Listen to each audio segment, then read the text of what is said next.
আসসালামু আলাইকুম সুপ্রিয় শিক্ষার্থী বন্ধুরা, আজকে চ্যাপ্টার 2 জটিল সংখ্যা নিয়ে তোমাদের মধ্যে হাজির হয়েছি। তো যেহেতু আমাদের পরীক্ষাটা এমসিকিউতে হবে, তার জন্য বেসিক থেকে আমরা শুরু করতেছি। তো প্রয়োজনীয় সূত্রাবলী: যে কোনো জটিল সংখ্যা জেড এর জন্য জেড মড অফ জেড সমান mod of z bar equal to minus mod of minus z bar, এবং z z bar equal to mod of z square. Again, mod of z bar greater than equal ওই যে জটিল সংখ্যাটা আছে ওই জটিল সংখ্যার রিয়েল পার্ট অবশ্যই তার থেকে ছোট হবে অথবা সমান হবে, এবং জটিল সংখ্যার যে মডুলাস আছে এই মডুলাসটা অবশ্যই বড় হবে কার থেকে? বড় অথবা সমান হবে ওই জটিল সংখ্যার ইমাজিনারি পার্ট থেকে। এখন একটা জটিল সংখ্যা নিয়ে, বাস্তবে একটা জটিল সংখ্যা নিয়ে আমরা সবগুলা সূত্রকে প্রমাণ আকারে দেখা যাক। চলুন একটু দেখে নিই। দেখুন, আমরা এখন একটা বাস্তব উদাহরণ দেখব।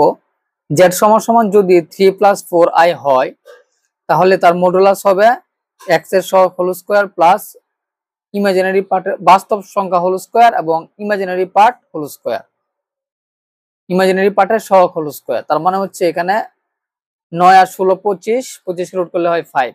अगेन যদি আমি জেড বার বের করি তাহলে জাস্ট এখানে চিহ্ন পরিবর্তন হয়ে যাবে।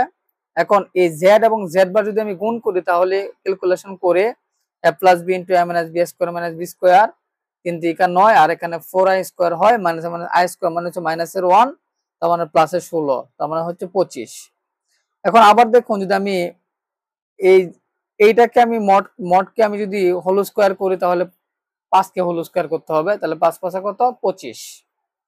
এখন দেখুন আবার এখানে এই ইমাজিনারি সংখ্যাটার রিয়েল পার্ট হচ্ছে 3 এবং ইমাজিনারি পার্ট হচ্ছে 4, ইমাজিনারি পার্ট হচ্ছে 4। এখন দেখুন আমাদের সবগুলা ভ্যালু বের হয়ে গেছে।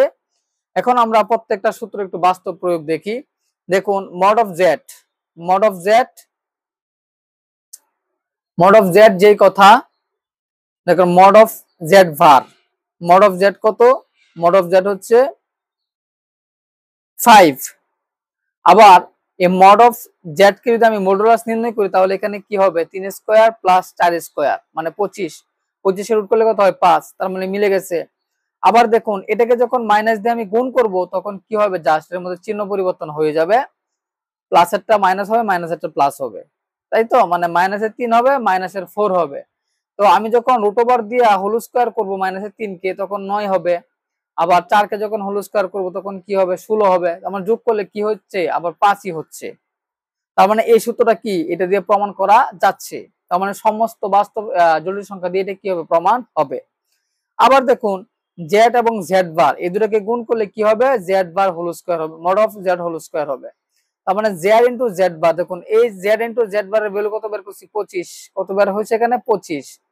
এখন দেখুন এইটাকে যদি আমি হোল স্কয়ার করি, অর্থাৎ মড অফ জেড কে হোল স্কয়ার করলে কত হচ্ছে? 25ই হচ্ছে। তার মানে এটাও কি সঠিক। আবার দেখুন এখানে রিয়েল পার্ট হচ্ছে 3, ইমাজিনারি পার্ট হচ্ছে 4, তাহলে মড অফ জেড যেটা, মড অফ জেড এর রিয়েল পার্ট কত? মড অফ জেড এর রিয়েল পার্ট হচ্ছে 3, তাই না? 3।